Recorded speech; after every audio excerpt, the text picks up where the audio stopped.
ये कहानी है 7 साल के गरीब अकरम की। चलें बाबा, मैं तैयार हो गया। अरे बेटा मैं नहा तो लूँ। ये लो बेटा, तब तक तुम खाना खा लो जब तक बाबा नहा रहे हैं। अब तो खाने के साथ प्याज भी हैं। माँ, मैं आज जल्दी आ जाऊँगा, मैंने आके पढ़ाई भी करनी है। अरे बेटा, तू जा ही क्यों रहे हो? तुम्हारे बाबा ने कब कहा साथ जाने के लिए? माँ, ठेला बहुत भारी हो जाता है और बाबा को बहुत मुश्किल होती है। उनकी मदद के लिए जाता हूँ और वैसे भी मैं वहाँ बैठे बैठे पढ़ लेता हूँ। अच्छा, वो कैसे? जब भी कोई ग्राहक बाबा से कुछ खरीदता है तो मैं उसका हिसाब पहले ही लगा लेता हूँ। अच्छा तो फिर देखते हैं कि तुम्हारा हिसाब कितना अच्छा है। अगर किसी ग्राहक ने 40 रुपए किलो आलू 4 किलो लिए तो बताओ कितने के बने? बताओ। आसान है बाबा, 160 रुपए के हुए। अच्छा, अगर उसी ग्राहक ने 40 रुपए की भिंडी भी ले ली तो कितने हुए? 160 रुपए में 40 रुपए मिलाए तो 200 रुपए हो गए। हाँ बाबा, 200 रुपए हो गए। अकरम का दिमाग इतनी सी उम्र में बहुत तेज चलता था। वो फटाफट हर सवाल का जवाब दे रहा था और उसकी माँ अभी तक हिसाब लगा रही थी। असलम जानता था कि अकरम को पढ़ने का बहुत शौक है, इसीलिए वो दिन रात मेहनत करता था, लेकिन वो सिर्फ खाने लायक ही कमा पाता था। बहुत भूख लगी है यार, चलो कुछ खाते हैं। मीटिंग बस शुरू होने वाली है, इतनी जल्दी कहाँ जा पाएंगे और क्या खा पाएंगे यार। बाबर और मुजम्मिल मल्टीनेशनल कंपनी में मुलाजिम थे और वो अमूमन चाय नाश्ता करने के लिए ऑफिस से बाहर आते थे। असलम को उन्हें देखकर बहुत अच्छा लगता था और वो उन्हें देखकर हमेशा ये सोचता था कि काश उसका बेटा अकरम भी इनकी तरह बड़ा आदमी बने। उस दिन भी यही हुआ। मुजम्मिल ने असलम का कंधा हिलाकर कहा, कहाँ घूमो भाई, जल्दी से केले खिला दो, बहुत भूख लगी है। हाँ बाबूजी, ये लीजिए। बाबूजी आपसे कुछ पूछूं, आप बुरा तो नहीं मानेंगे? हाँ पूछो पूछो। वो बाबूजी, मेरे बेटे अकरम को पढ़ने का बहुत शौक है मगर उसे पढ़ाने के पैसे नहीं है मेरे पास। अच्छा, तो कुछ मदद चाहिए? नहीं बाबूजी, मुझे मदद नहीं, बस कोई रास्ता दिखा दीजिए जिससे मैं अपने अकरम को आगे पढ़ा सकूं। तुमने एजुकेशन टू ऑल के बारे में नहीं सुना क्या? क्या ये? सरकार गरीब बच्चों के लिए हर स्कूल में 25% सीटें गरीबों के लिए रखती है, जिसके ज़रिए गरीब बच्चे वहाँ पढ़ सकते हैं और उनकी फ़ीस सरकार अदा करती है। बाबर और मुजम्मिल की बात सुनकर असलम में उम्मीद पैदा हुई और फिर किस्मत ने भी अकरम का साथ दिया। शहर के एक बड़े स्कूल में ETA के तहत अकरम का दाखिला हो गया। स्कूल का पहला दिन था। बाबा, मैं कैसा लग रहा हूँ? बिल्कुल राजा बाबू लग रहा है मेरा बेटा। बाबा देखना, अब मैं खूब पढ़ाई करूँगा और एक दिन बहुत बड़ा आदमी बनूँगा। जिस स्कूल में अकरम को सीट मिली थी वहाँ शहर के सब अमीर बच्चे पढ़ते थे। इन्हीं में से एक था मुराद, जो नामी गिरामी ताजिर शकील का बेटा था। अमीरी के गरूर में चूर मुराद हर वक्त बस अपने पैसों की धौंस जमाता रहता था और अब तो अकरम उसका नया शिकार बनने वाला था। स्कूल का पहला दिन। अरे वाह, ये क्लास तो कितनी अच्छी है। हाँ गरीब कचरे, देख ले, आंखें फाड़ के देख ले, क्योंकि इससे पहले ना तो तूने ऐसा स्कूल देखा होगा और ना ही ऐसी क्लास। मेरा नाम कचरा नहीं अकरम है। हाँ, इसका नाम तो देखो, तेरा नाम अकरम नहीं बगड़म होना चाहिए। मुराद की बात सुनकर सारे बच्चे हंसते हैं और अकरम की आंखों से आंसू निकलने लग जाते हैं, लेकिन अकरम जानता था कि उसे इन बातों पर नहीं बल्कि सिर्फ पढ़ाई पर ध्यान लगाना है। वह खामोशी से जाकर अपनी सीट पर बैठ गया। फिर कुछ देर बाद, good morning class, today we have 3 new students with us, please welcome them. बेटा अपना नाम बताओ। उस्तानी जी, मेरा नाम अकरम है।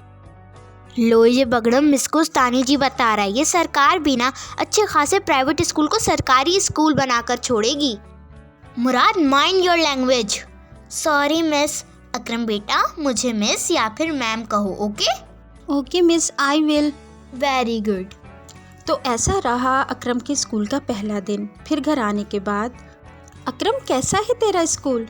माँ बाबा बस पूछो मत, इतना बड़ा स्कूल, इतना बड़ा मैदान, इतना साफ कि क्या कहूँ, इतने सारे झूले और बहुत अच्छी उस्तानी। मेरा मतलब है कि मिस। और तूने पढ़ाई की या फिर बस स्कूल ही निहारता रहा? आज पढ़ाई कम हुई माँ, आज पहला दिन था ना, तो एक मैडम ने पीटी सिखाई, फिर हम स्कूल मैदान में खेले भी। अकरम क्लास में हुई अपनी बेइज्जती को छुपा लेता है। असलम की आंखों में अकरम के बेहतरीन मुस्तकबिल के लिए ख्वाब थे, जिन्हें पूरा करने के लिए अकरम भी मेहनत और लगन से पढ़ाई कर रहा था। जबकि मगरूर और बदमाश मुराद स्कूल में हर वक्त उसका मजाक बनाता रहता था, लेकिन अकरम उससे कभी नहीं लड़ा। ऐसे ही वक्त गुजरता गया और इम्तिहानात आ गए। अकरम दिन रात बस पढ़ाई में लगा रहा और आखिरकार वो पूरी क्लास में फ़र्स्ट आया। दूसरी तरफ मुराद को स्कूल के अलावा उसके घर पर अलग से पढ़ाने के लिए ट्यूशन टीचर भी आते थे। उसके बावजूद उसका रिज़ल्ट बहुत अच्छा नहीं था। स्कूल में हर कोई अकरम की तारीफ़ करता। ये देखकर मुराद अकरम से और भी चिढ़ने लगा, लेकिन इसने दिल लगाकर पढ़ाई करने के बारे में कभी नहीं सोचा। ऐसे ही और कई साल गुजर गए। अकरम और मुराद दोनों ने 10वीं क्लास के इम्तिहानात दिए थे और अब रिज़ल्ट निकलने वाला था। माँ, मैं नकी के घर जा रहा हूँ, उसके घर में इंटरनेट भी है, इसलिए मैं वहीं पे अपना रिज़ल्ट देख लूँगा। ठीक है बेटा, अल्लाह करे तेरा रिज़ल्ट बहुत अच्छा है। 10वीं के इम्तिहानात में अकरम ना सिर्फ अपनी क्लास में बल्कि पूरे ज़िले में टॉप किया। अकरम के लिए हर कोई खुश था सवाए मुराद के, क्योंकि इस बार उसके नंबर बहुत अच्छे नहीं थे। अकरम को लगातार मिलती हुई कामयाबी से मुराद के दिल में अकरम के साथ साथ सभी गरीबों को लेकर नफ़रत बढ़ती जा रही थी। फिर कुछ और साल गुजर गए। अकरम और मुराद दोनों ही CSS की तैयारी कर रहे थे। दोनों ने रिटन टेस्ट पास कर लिया था और अब बारी थी फाइनल इंटरव्यू की। दोनों का इंटरव्यू एक ही जगह पर था, तो मुराद को देखकर अकरम ने उससे कहा, ऑल द बेस्ट मुराद। ऐसा है बेटा, तू ये ड्रामा मेरे सामने तो कर मत। आज तक तो तू छोटे मोटे इम्तिहानात में टॉप करके अपने आप को बड़ी तोप समझ रहा था ना। अब देख, ये है असली चैलेंज। अब देखते हैं कौन कितने पानी में है। अकरम ने मुराद को कोई उल्टा जवाब नहीं दिया और इंटरव्यू के लिए अपनी बारी का इंतज़ार करने लगा।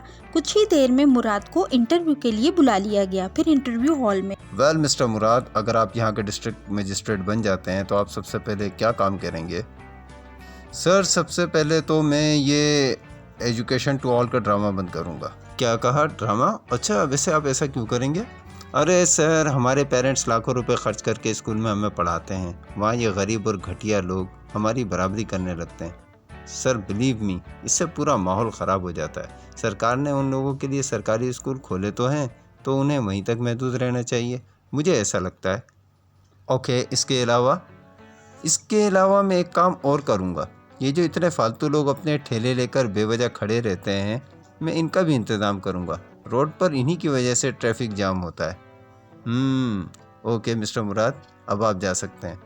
Thank you sir. One more thing sir, I want to say. Yes sir, मेरे डैड यहाँ के जाने माने ताजिर हैं। ये देखिए, ये रहा उनका कार्ड। इसका मैं क्या करूँ? क्या कहना चाहते हो, खुल के कहो।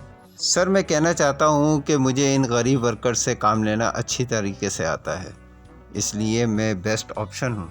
Okay, you can leave now. Murad को इस बात का एहसास तक नहीं था कि इंटरव्यू के दौरान उसके हर लफ्ज़ से सिर्फ उसका गुरूर ही झलक रहा था। अगली बारी अकरम की थी। इंटरव्यूअर ने उससे भी वही सवाल पूछा जो मुराद से पूछा था। सर, अगर ये एजाज़ मुझे मिलता है तो मैं सबसे पहले ये कोशिश करूँगा कि एजुकेशन टू ऑल के तहत कुछ और सीट्स पढ़ा सकूँ। क्यों, इससे क्या होगा? सर, इस कोटे की वजह से आज एक गरीब का बेटा इस काबिल हुआ है कि आपके सामने बैठ सके।